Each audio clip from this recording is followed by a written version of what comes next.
लंबे अरसे से कई विवादों के बाद शुक्रवार को दिल्ली के मुख्यमंत्री अरविंद केजरीवाल ने दिल्ली के एलजी वीके सक्सेना से मुलाकात की।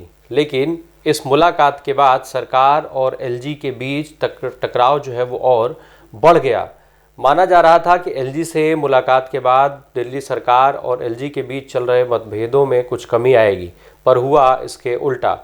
मुख्यमंत्री अरविंद केजरीवाल कानून की किताब लेकर के एलजी से मिलने पहुंचे। मुलाकात के बाद जब मुख्यमंत्री केजरीवाल मीडिया के सामने आए तो उन्होंने बताया कि उनकी एलजी के साथ कई मुद्दों पर लंबी बातचीत हुई। केजरीवाल ने कहा कि वह संविधान की कॉपी और कानून की किताबों के साथ एलजी से मिले थे, इसकी वजह से कि उनके कई फैसले असंवैधानिक रहे। केजरीवाल ने आरोप लगाया कि एलजी सुप्रीम कोर्ट के फैसलों को भी मानने को तैयार नहीं है। इसके लिए उन्होंने बाकायदा कानून की किताबों में पन्ने के साथ मीडिया को पूरी चीज़ें दिखाई और उन्होंने ये भी कहा कि एलजी जो है वो कानून के विपरीत काम कर रहे हैं, वो चुनी हुई सरकार के कामकाज में बाधा पहुंचा रहे हैं। इसके साथ साथ उन्होंने कई कामों का उदाहरण भी दिया। इसके अलावा अरविंद केजरीवाल ने जो एलजी से मतभेद की बात को खुल करके स्वीकार भी किया और साथ ही उन्होंने ये कहा कि ये ठीक नहीं है कि चुनी हुई सरकार के बीच मतभेद रहे एलजी के साथ और इसको लेकर के गलत संदेश लोगों के बीच में जाता है। साथ ही साथ उन्होंने कई मुद्दों पर एलजी और सरकार दोनों के अधिकारों का भी हवाला दिया। उन्होंने ये अधिकार भी गिनवाए कि एलजी के अधिकार में क्या आता है और दिल्ली सरकार के अधिकार में क्या आता है। केजरीवाल ने कहा कि कानून कहता है कि पुलिस, कानून और लैंड उपराज्यपाल का विषय है और बाकी का अधिकार चुनी हुई सरकार के पास है। सुप्रीम कोर्ट की संविधान पीठ का आदेश कहता है कि ट्रांसफर्स विषयों पर उपराज्यपाल को निर्णय लेने का कोई अधिकार नहीं है। इसका मतलब है कि उपराज्यपाल ने जैस्मिन शाह का दफ्तर सील किया, एल्डरमैन बनाए, पीठासीन अधिकारी बनाया, 164 करोड़ की वसूली का आदेश दिया, शिक्षकों को फिनलैंड जाने से रोका। वो सारे जो फैसले थे ये सब असंवैधानिक थे। तो केजरीवाल और एलजी के बीच में ये जो टकराव था, कई मुद्दों पर लेकर के लंबे समय से चल रहा था, उसको एक बार फिर से वो सारे जो है मीडिया के सामने आए और उसके बीच केजरीवाल और एलजी के बीच में इसको लेकर के लंबी वार्ता हुई, जिसको अरविंद केजरीवाल ने मीडिया से साझा किया। साथ ही साथ केजरीवाल ने जो अभी फाइलों की बात हो रही थी, जो एल्डरमैन नियुक्ति की फाइलों की बात हो रही थी, उसका भी जिक्र किया। उन्होंने कहा कि उन्होंने राज्यपाल से ये बात की। उन्होंने कहा कि ये सब सुप्रीम कोर्ट की राय से हो सकता है, इसका कोई मतलब नहीं है। और इसके अलावा जो राज्यपाल ने उनको कहा कि वो दिल्ली के एडमिनिस्ट्रेटर हैं और वो कुछ भी कर सकते हैं। इस पर अरविंद केजरीवाल ने दिल्ली के राज्य बनने से पहले का हवाला देते हुए बताया कि सारे जितनी भी चीज़ें हैं लिखी गई हैं उन सब में एडमिनिस्ट्रेटर का जिक्र है। सारे पावर एडमिनिस्ट्रेटर को मिले हुए हैं, क्योंकि दिल्ली जो है वो 1992 में राज्य बना था और उसके बाद कोई नया जो है कानून नहीं बना, इसलिए हर कानून में एडमिनिस्ट्रेटर का जिक्र आया है। तो ऐसे में सारे काम अगर एडमिनिस्ट्रेशन यानी एलजी करेंगे तो फिर चुनी हुई सरकार क्या करेगी। ऐसे में उनको बेहद सीधा सा जवाब एलजी की तरफ से मिला कि वो आप देख लें। अरविंद केजरीवाल ने मीडिया से कई चीज़ों पर बातचीत की, आप सुनते चलिए उसके कुछ अंश। मैंने ये ऑर्डर अभी एलजी साहब को दिखाए। मैंने कहा सर ये देखो 2 पेज, ये 2 लाइन पढ़ लो आप।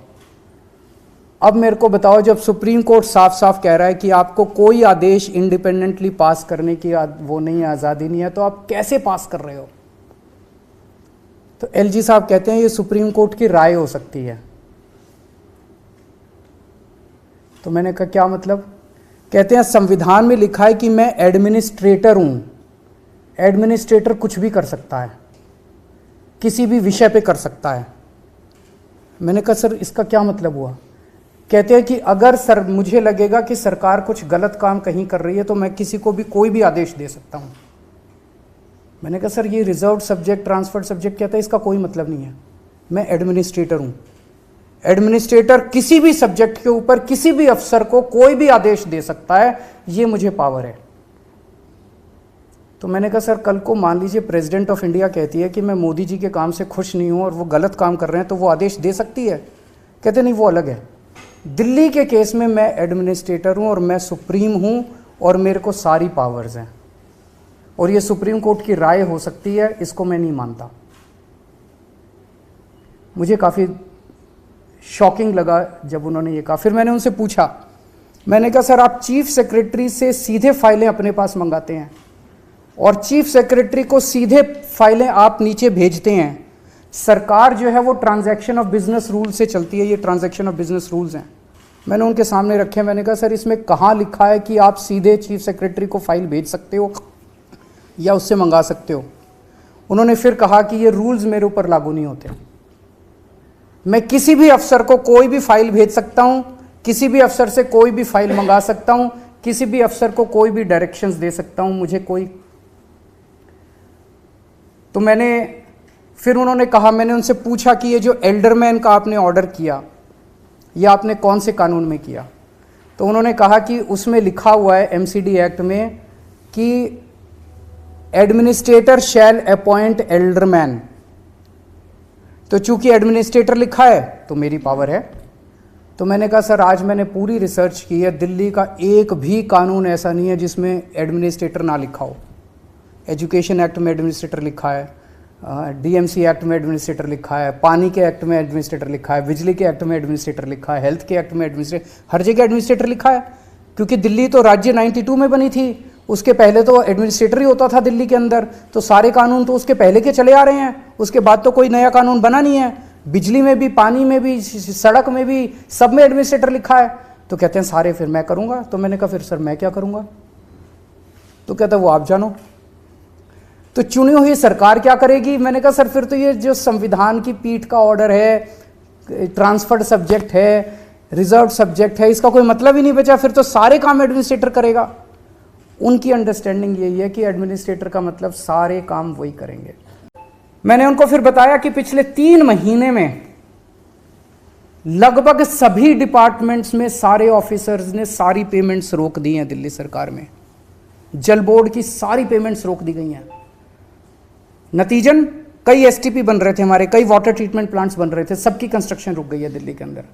मोहल्ला क्लिनिक्स में दवाइयां बंद कर दी गई हैं, टेस्ट बंद कर दिए गए हैं, डॉक्टर्स की तनख्वाह बंद कर दी गई है, रेंट बंद कर दिए गए हैं, बिजली के बिल बंद कर दिए गए हैं। बस मार्शल्स की 3 महीने से तनख्वाह नहीं मिली है। दिल्ली की डीटीसी की बसों में जो बस मार्शल चलते हैं उनकी तनख्वाह नहीं मिली है। हॉस्पिटल के स्टाफ को तनख्वाह नहीं दी जा रही है। डीटीसी के अंदर तनख्वाहें नहीं दी जा रही हैं, डीटीसी की पेंशन नहीं दी जा रही है, बिजली की सब्सिडी रोक दी गई है, ओल्ड एज पेंशन रोक दी गई है। अफसरों से जब पूछो तो अफसर कहते हैं कि एलजी दफ्तर से इनडायरेक्टली कहा गया है कि सब कुछ रोक दो। एमसीडी चुनाव के 3 महीने पहले सब कुछ रोक दिया गया ताकि एमसीडी चुनाव के अंदर हमें नुकसान हो। मैंने कहा सर आपने ऐसा क्यों किया? नहीं मैंने तो नहीं किया। मैं कहा सर सारे अफसर दबी जुबान में बोल रहे हैं कि हमें एलजी ऑफिस से आदेश दिया गया है कि सारी पेमेंट्स रोक दो। मेरी एलजी साहब से निवेदन है कि राजनीति अपनी जगह चलती रहती है, लेकिन इस तरह की राजनीति अच्छी नहीं है जो देश के और लोगों के विकास में घातक हो। और मैं फिर से उनसे हाथ जोड़ के निवेदन करूंगा कि एक तो अच्छा कॉन्स्टिट्यूशनल सलाहकार अपने साथ रख लें जो कि उनको एडवाइस करे कि सुप्रीम कोर्ट के ऑर्डर्स बाइंडिंग होते हैं। सुप्रीम कोर्ट के ऑर्डर्स जो है वो सलाह नहीं होती है। सुप्रीम कोर्ट जो कहता है, अगर सुप्रीम कोर्ट ने कहा है कि उनको इंडिपेंडेंट डिसीजन मेकिंग की पावर नहीं है तो नहीं है। सुप्रीम कोर्ट के ऑर्डर्स को सम्मान करें, संविधान का सम्मान करें, जनतंत्र का सम्मान करें।